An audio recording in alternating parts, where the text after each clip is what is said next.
got to think about yourself as the consumer. If you were looking at a company, would you put money into the company to get a bonus like a t-shirt? Or would you want to sometimes see that money back and maybe with a return? So I would say always want to give a piece of equity. Welcome to Biz Help for You, the show that saves you the expensive learning curve by providing advice from industry experts in every facet of the entrepreneurial journey. Too many small businesses collapse. According to the U.S. Census Bureau, 20% fail within their first year, and less than 35% make it to their 10th anniversary. The goal of this podcast is to change that statistic. So if you're interested in learning more to be a successful entrepreneur, tune in today. Let me tell you a little bit about my guest today. Joshua Sidis, a former licensed stockbroker and venture capitalist, is presently chairman and CEO of Peer-to-Peer Network, publicly traded under the stock symbol PTOP. He is an entrepreneur and inventor with 2 granted patents and a 3rd patent pending. He's the visionary and creator of the proprietary first-of-its-kind mobile digital business card, Mobi card, in your app stores, the first and only publicly traded digital business card company. Founder of Momentum Capital Consulting and Momentum Capital Ventures, Joshua has over 20 years experience in finance and business across multiple verticals. With over 2,500 shareholders, he has made it a goal to help entrepreneurs and small businesses with expanding their reach and value.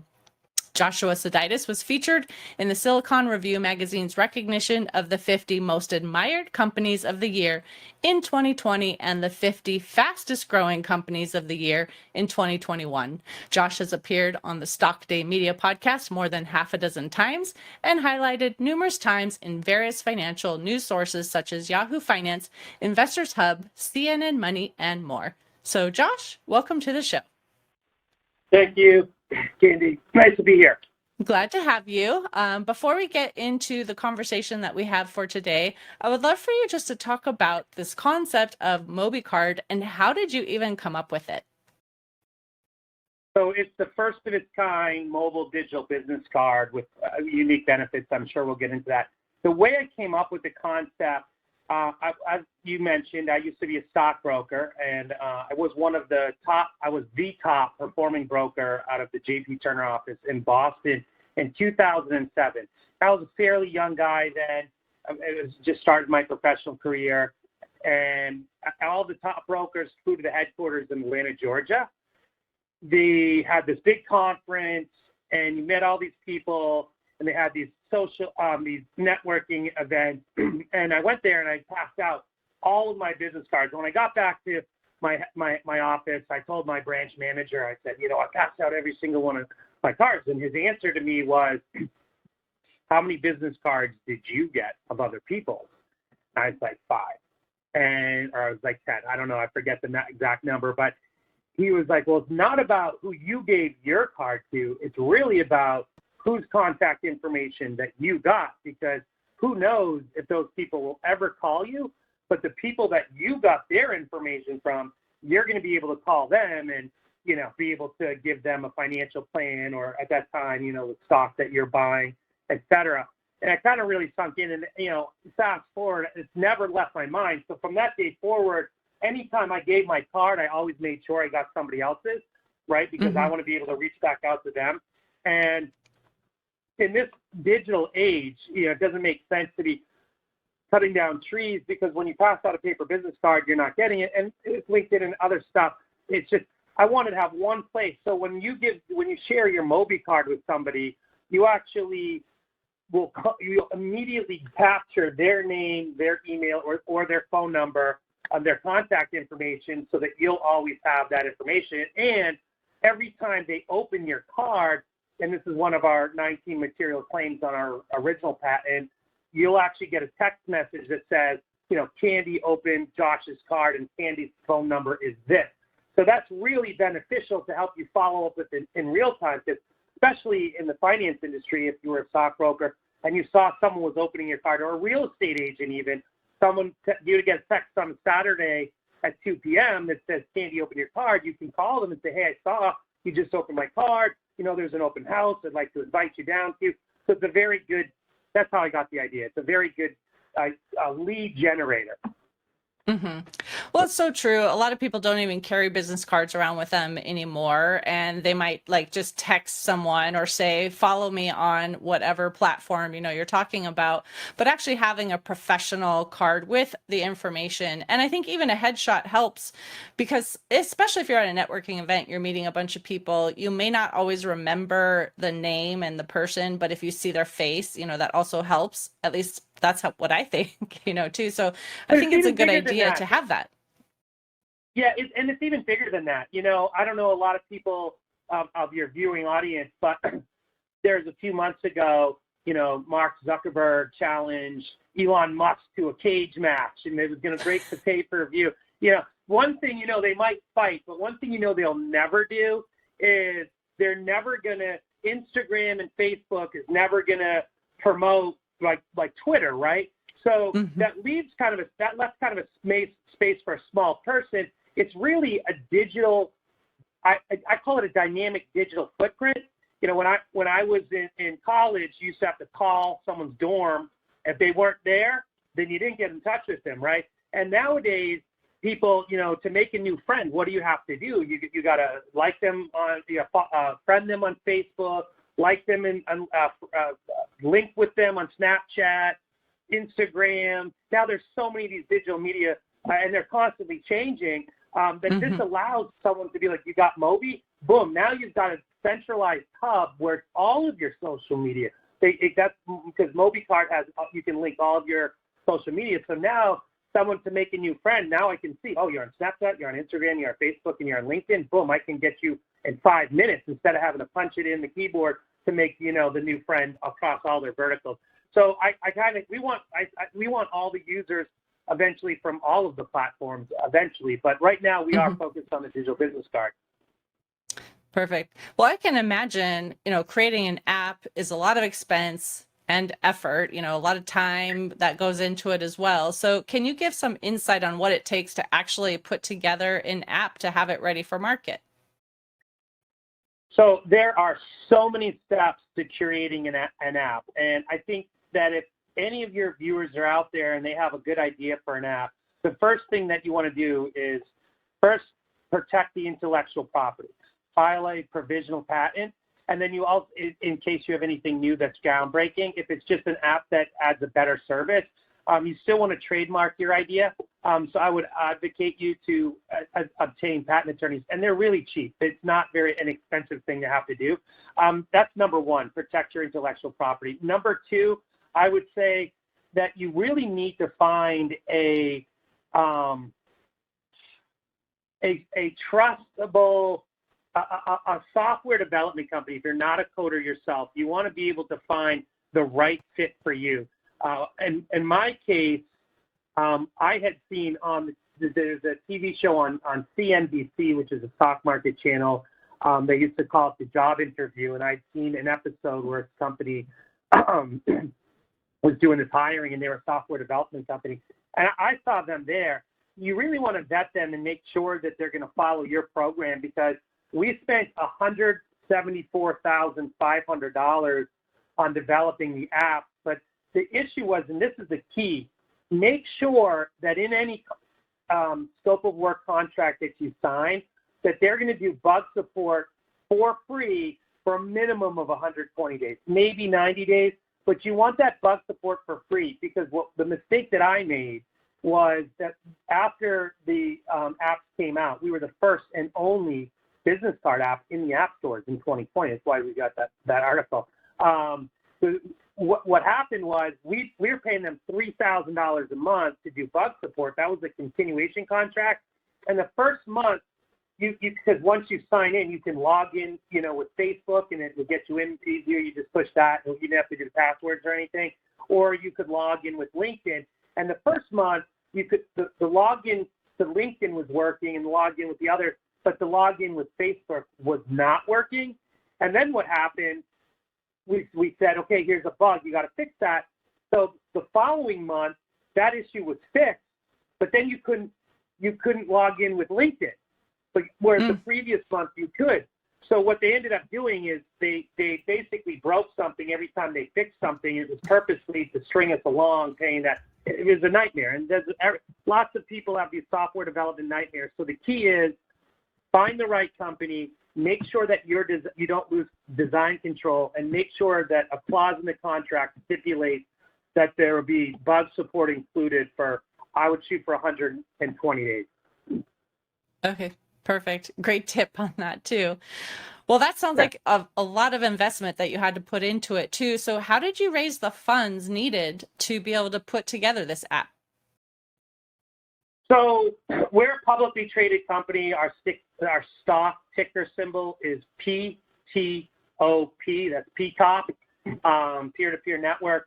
So it's a lot easier for a publicly traded company because people can put money into the company and then they don't have to wait for a liquid event or that might never occur. The shares are restricted for a year and then they can sell them into the stock market. So that was easier for me.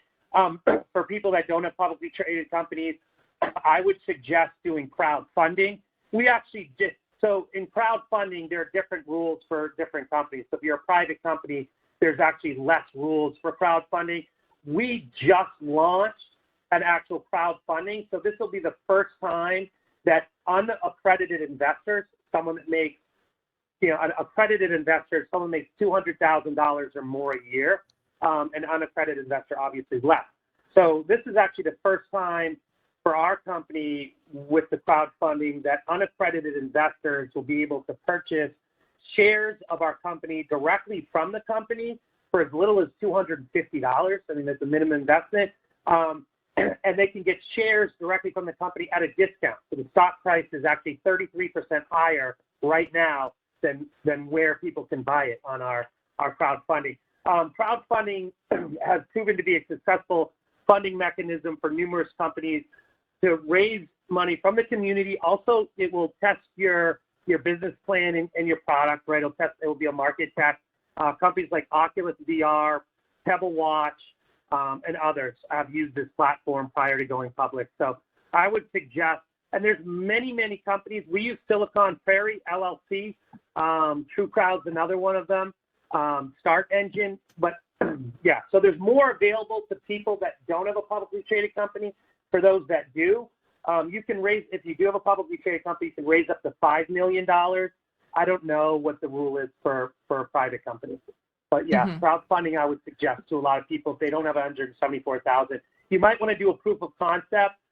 There are ways to develop an app that's not an enterprise app where you could just pay $30,000 and get, basically it's better than a beta, but it's not considered enterprise app. Yeah. Well, in crowdfunding, I have heard in the past too, there's different options. Equity, like you just talked about, someone could be purchasing shares, or, there's like bonuses for them putting money in. So, I mean, do you have any thoughts on why, equity might be better than just having the bonuses, or was it better just in your situation, but for someone else, maybe just having like, if you buy this much, we're going to give you this, but it's not really equity. Do you have any thoughts on that? So that's a good question. And you got to think about yourself as the consumer. If you were looking at a company, would you put money into the company to get a bonus like a T-shirt? Or would you want to sometimes see that money back and maybe with a return? So I would say always want to give a piece of equity. But a lot of people do crowdfunding and people just say, hey, I'm going to donate $10. You can set the minimum to really, I don't know this for sure. I think that private companies can do a minimum as low as they want. Like they could do $2. So if they post it up, maybe they have all their friends and family that throw in $2 just to get their widget or whatever they're selling, even with the public company. So when I filed the Form C, they asked if we wanted to give bonuses. So we could give bonuses, T-shirts, the Mobi card app, all of the features, premium for free for life. And schedule that. But I find, maybe it's the old stockbroker talking in me, but I find that greed is mainly the motivator for these types of things. I've raised millions of dollars over the years, and it almost always comes down to greed. People want to get their money back and make a profit. So Equity is always a good idea. And you can always restructure your company down the road, especially if you're private. Right. So I would love to hear kind of the features and benefits. I know you talked about not having to have a business card and, hopefully you have social media, links and everything in there. But like, what are all of the features and benefits, or at least kind of the top ones that people would be interested in for the app that you have, whether they're just an employee of a company that they want to have a business card available, or if it's for entrepreneurs? So I think every single entrepreneur out there should have a Mobi card, and I think it has multiple different advantages. Number one, obviously, the real-time alerts. That's something that we have patented, that you will get an alert every time someone opens your card. We also have third-party shares. So if I share Candy's card with my doctor, you get a text message that says, Josh shared your Mobi card with X, and you'd have that person's information, which then you could follow up with that person. Hey, Josh is such a great guy. I saw that he shared my card. I'd love to have a conversation with you. Helps you set a meeting. So that's crucial. That's patent. It's one of our 19 material claims.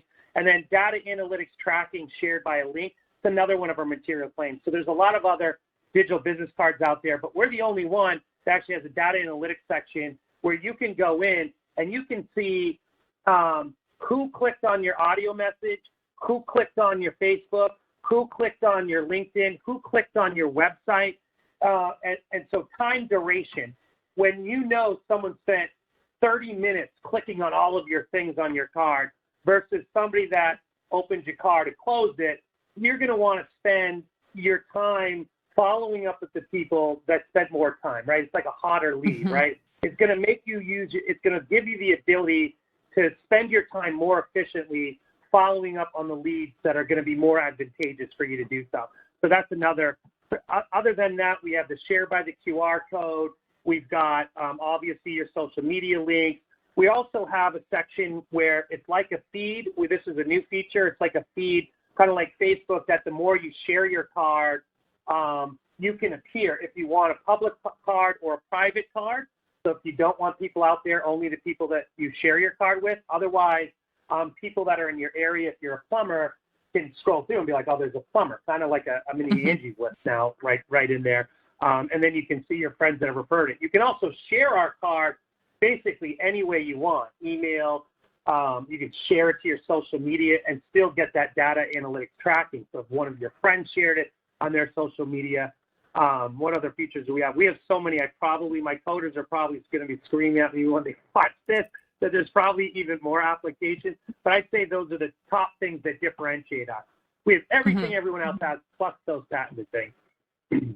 Well, and I'm glad you talked about how that could be shared, because that was one thing I was wondering is, does the person that you want to share it with also have to have like an account with you? But it sounds like I heard you say you could share it through email, or there's a QR code. So if I'm meeting with somebody and they say, hey, can I have your information? They don't have to also have the app for me to share it with them. Of course. They do not have to have the app for you to share it with them.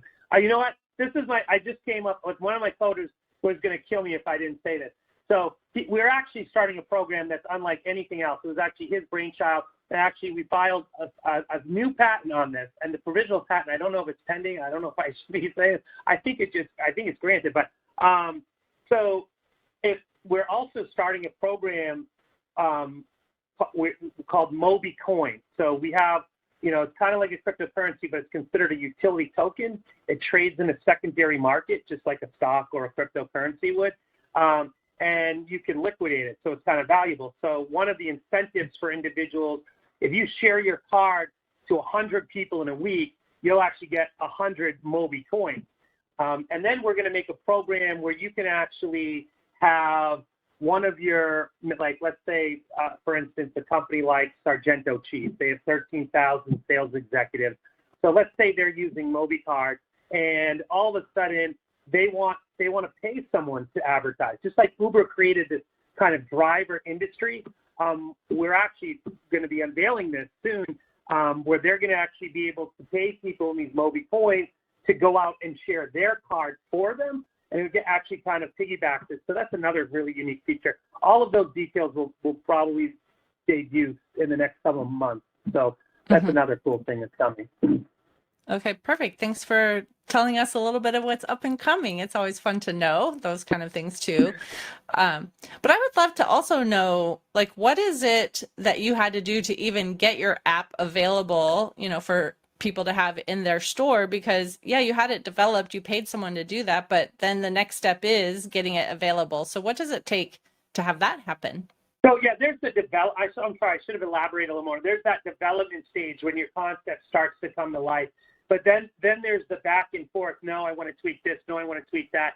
Then there's the testing phase. And then the testing phase happens behind closed doors. And then you're constantly testing every single feature. You've got your punch list of 300 features or whatever it is, and you got to test it, and that takes a long time. And then there's the app submittal process.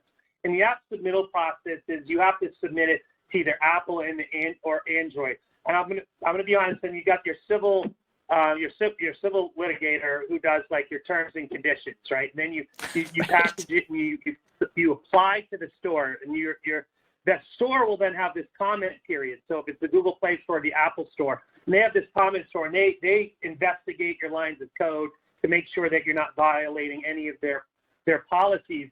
I'll tell you this: the Google Play Store is so much less concerned about privacy that that's like 2-week period, you're done. Whereas the Apple Store is a lot harder.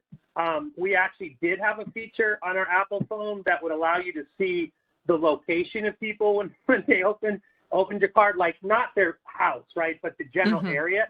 So you could kind of track like to where it'd be more effective, like for your networking groups and stuff, for instance, is an idea we had. But Apple flagged that, kicked it back to us and said, that's violating the privacy. So we had to take that out. But yeah, that's the process. And then once they finalize it, then they put it into the store. And then typically you've got to do, that once they put it in, then there's actually bugs that you didn't experience during your testing phase that actually happens. And I don't know why that is. I don't know the technical reason, but you've tested the app on your test period. But then when they submit it to the App Store, for some reason, it must be the handoff from our coders to their coders.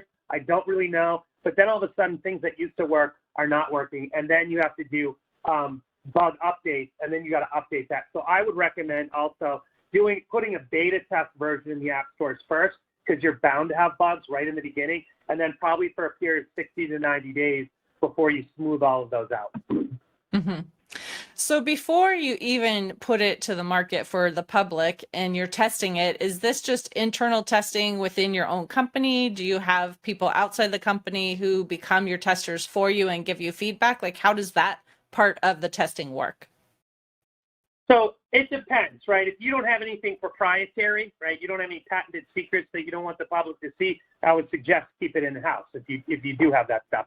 If you don't, then I guess you could do it. So when we hired that bad company, they actually sent me test phones. They sent us a test iPhone and a test Android phone. I think I had like 10 phones. I don't know, well, maybe 12. There would have been 12 phones because, you send all your testers the 2 phones. And obviously, if you're the brainchild, this is your brainchild, then you definitely want to have 2 test phones, and you test on both. And then after that bad company, we obviously hired new people, and we actually had to redevelop it. I won't go to that story, but they use an app called Test Flight. So you could just download an app called Test Flight, and that did everything in Test Flight. You would just log in from your phone, and you didn't need the actual physical phone. Mm-hmm.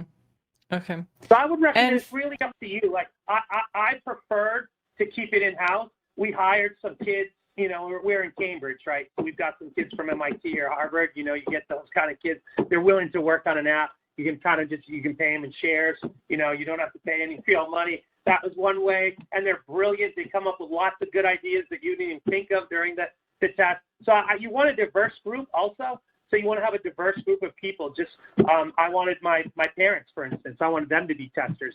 My dad's 74, and if my dad can't figure it out, then there's a problem. It should be able to be used by every generation, not just the Gen Zers who can, whip through their phone like this. It really has to be. So it's important. We had the Gen Zers, but it was really important for me also because, especially for enterprise accounts on our app because big companies will be able to sign up, and you want those people making those decisions to be able to use it. Mm-hmm. And they tend to be older, right? Right. Mm-hmm.